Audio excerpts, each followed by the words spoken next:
My name's Vav Simon. I represent the Register of Animal Musculoskeletal Practitioners, RAMP, and I'd like to thank Ash for the recognition of the importance of having properly trained, qualified physios who can recognise and implement some of these exercises. My question was actually to the previous speakers.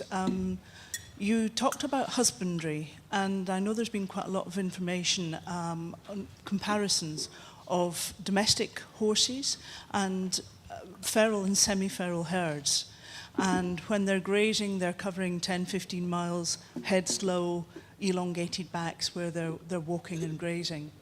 You talked about turnout, but can you comment on the pony paddocks that we see so many horses turned out in that have very little grazing, and the horses are standing looking over the gate rather than actually functioning as a grazing paddock? Thank you. Well, I think that we need to encourage the horses to put their head on the floor. So if there is no grass because we have a hot summer or whatever, there's still things like nut balls and other things like that can encourage our horses to still put the head down, which is our goal, really. But even moving around is going to have proprioceptive stimulation, coordination stimulation for these horses. So yes, we don't want them moving around with the head in the air, twisting and galloping, but it's still that movement pattern without a ride has its benefits. I think something that Dave said about our feral horses spending a long time walking, and I think that is something that we miss out on in our training programs. And that's where, with the pole work that I'm talking about, the work in the training aids, I think walk is absolutely critical in that, because that is the point when we're actually getting them to actively use their muscles to lift their limbs off the floor. And they're not stretching their tendons to bounce off the floor for the suspension phase. They are actually just walking, and each muscle has to lift the leg, put it forward. So I think that as part of our training programs, heading towards what we do, which the feral horses do, is actually making sure that we don't just get on them and gallop around. We actually spend a lot of time walking.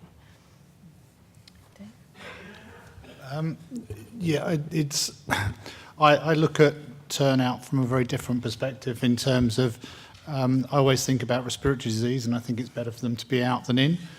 I think from a psychological point of view, I think it's probably better for them to be out than in, even if they're not actually doing that much activity.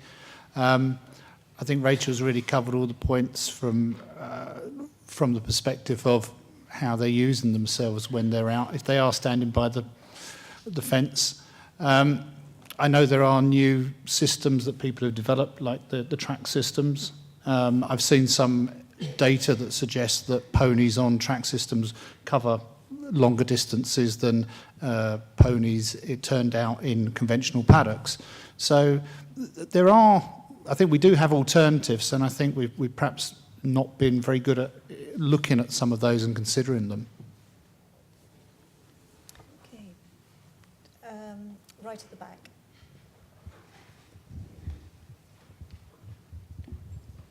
Hazel Morley, CEO of the Society of Master Saddlers. It's a question for Ashleigh.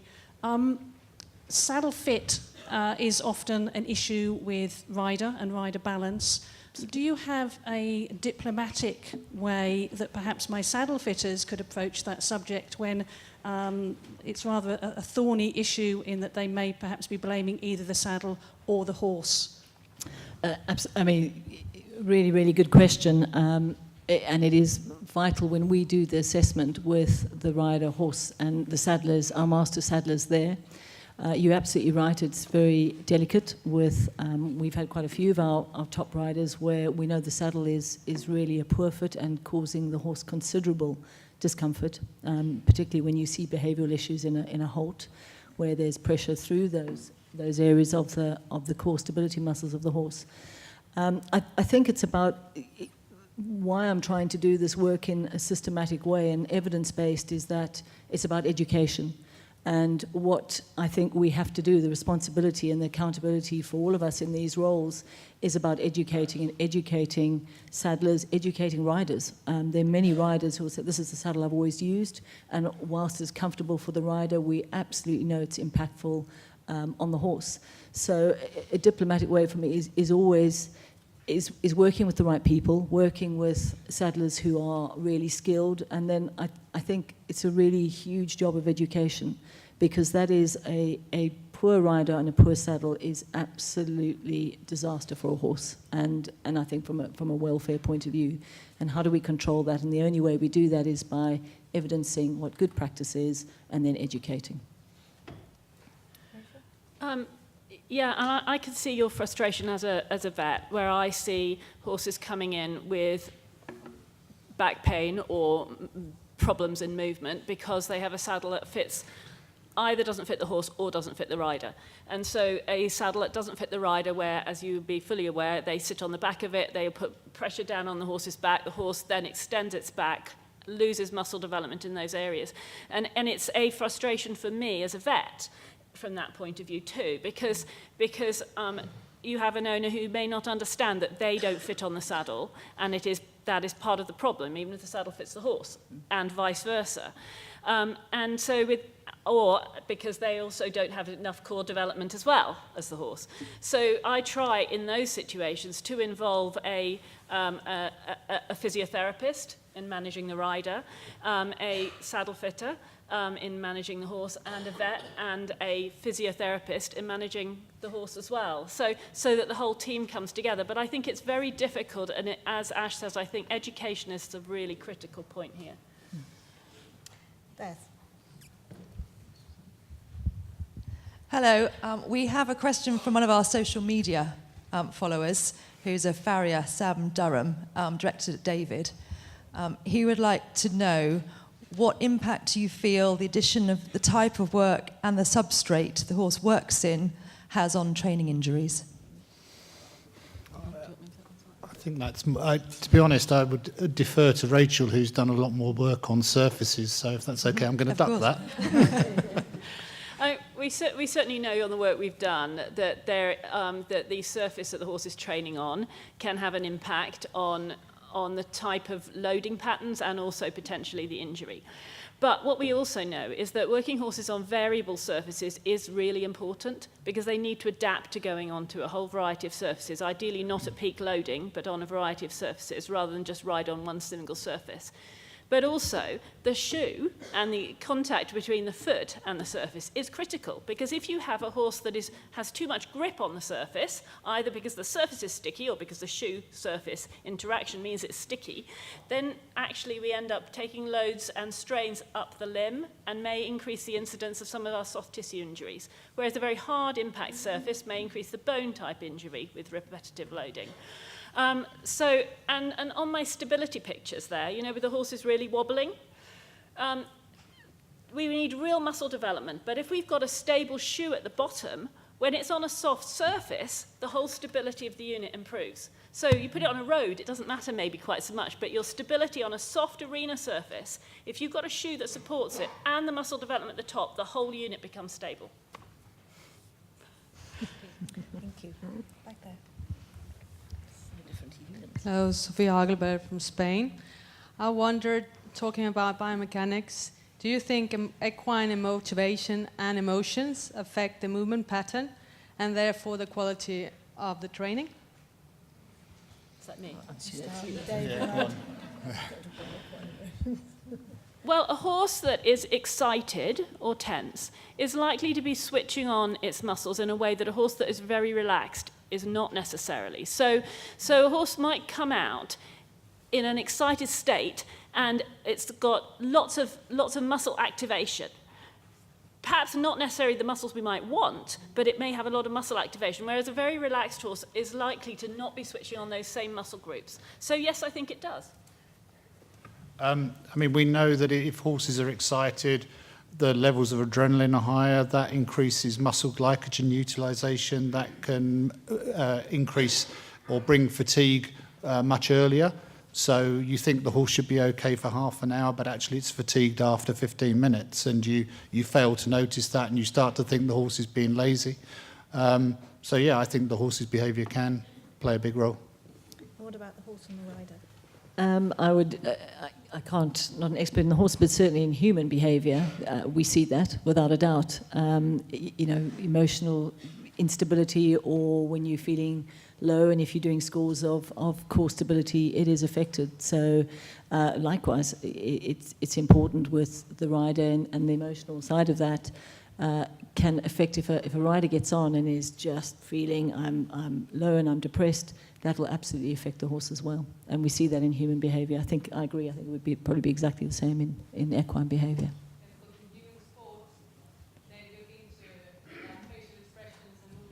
Absolutely, absolutely. Yeah. The potentiation work that's been done at the moment with our athletes is really interesting, and it's all about arousal state and emotional arousal state. Yeah, absolutely. We have a question over there.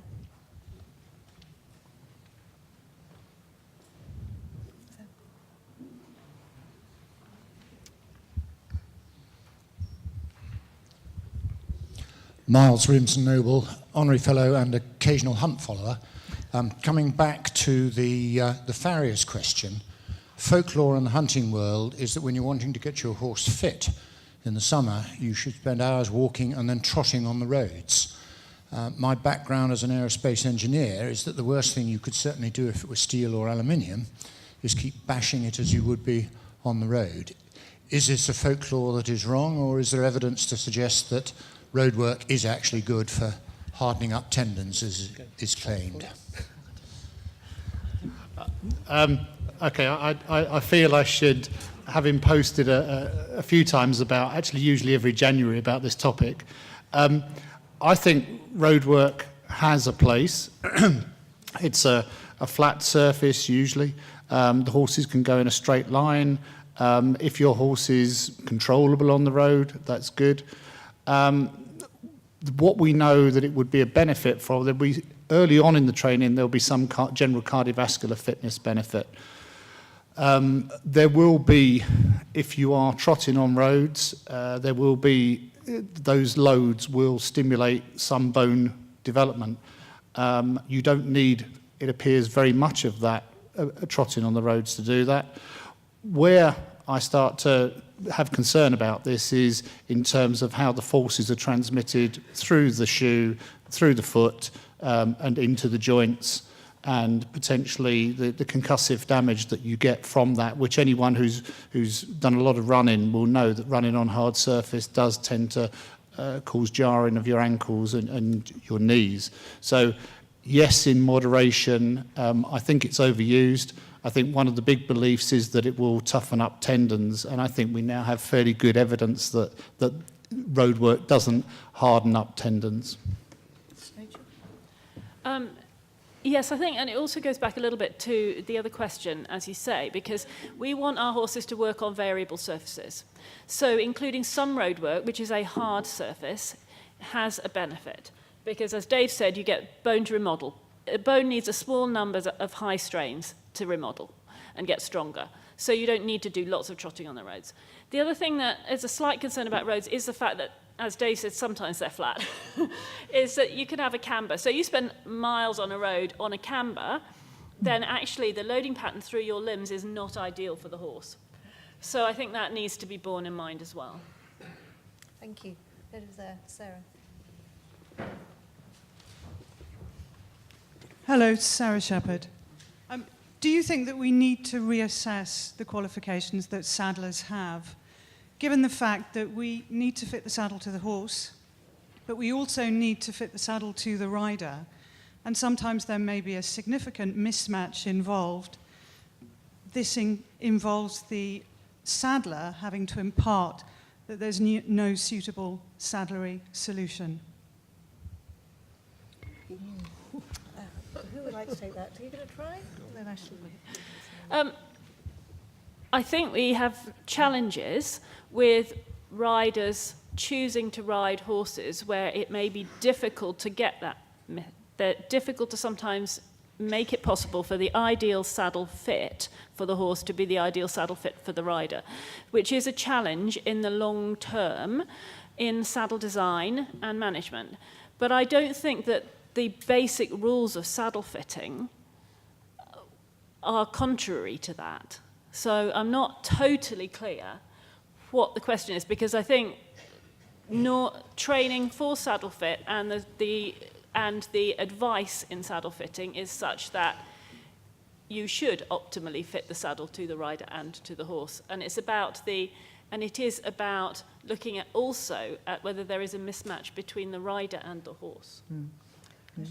I couldn't agree more, Rachel. I think I can't talk for how master saddlers are trained and the regulation of that, but what I absolutely, and the previous point that Rachel said, it's about evolving the practice to not being individual disciplines, but having that for me, that's absolutely the solution, where you're having, it's perhaps initially, that's a little bit time consuming, but actually in the long run, it saves a fortune of ongoing issues and ill-fitting and everything else that brings. So that's what I would be encouraging more, is actually make sure you have your equine vet, if possibly a human physio, because it's the fit often that is, or it's that complexity of all those relationships that's important, really important.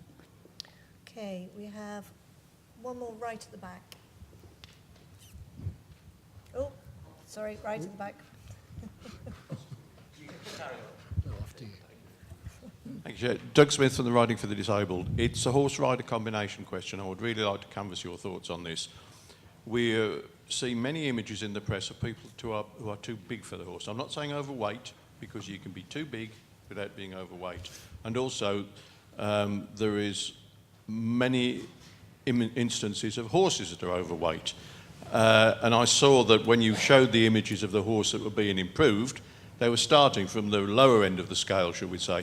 What would be your observations? How would you suggest that we work on this?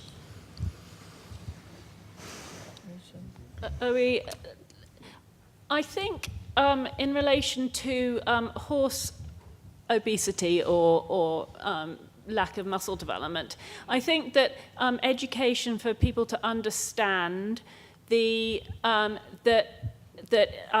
being in better condition is not just about being fatter. It is also about building muscle, and actually to differentiate between the two. And in fact, that's one of the reasons we did the study that we did, looking at muscle development through the back and the relative movement of the back of the horse, is because there are various scales of body condition, but there is no grading scale of muscle development. So we wanted to develop a grading scale of muscle development, which we did do and have sort of subsequently published. And I think that understanding that and getting people to understand that's what they should be looking for is the muscle development rather than the fat levels, and to differentiate the two, I think, is really important. So I think you're absolutely right. We need to get that out there. As for mismatch between the rider and the horse, I think that is where if you've got a tall rider, having a saddle that does allow knee rolls, positioning that the leg can hang down so they don't sit on the back of the saddle and cause a problem is important. And rider fitness, I think, there is really important, because Absolutely. The weight of the rider's balance and ability for them to mean that the horse doesn't have to carry a dead weight makes a very big difference, I think. Absolutely. One of the pictures, the last picture on my slide, it shows you about centre of mass of us as people and position on the horse, and that balance between the centre of mass of the horse and the rider is absolutely crucial. Now, in someone who is overweight, and it's not so much about weight, it is absolutely, as Rachel says, about if you are fat, that is a dead weight. If you are muscle and heavy, very different, because that muscle, if it's fit and toned and doing what it's supposed to do, which is work against rotational forces and support you, very, very different for a horse to carry that as opposed to a dead weight. And again, I'm not wanting to harp on about education, but it is part of, we spoke earlier about social media and how we get this information out. There's some good papers, there's some good evidence, and certainly it's absolutely crucial that we get that message out. And how we do that, I think, again, we've spoken about that, is about collaborative effort and what is important to message. And more the evidence is coming around increased body weight and the effect that has on the horse's lumbar spine particularly, and then a knock-on effect to the sacrum. Well, it looks like there's plenty more questions, but I have to say we have to draw that to a close and thank our panellists for their input. Thank you very much.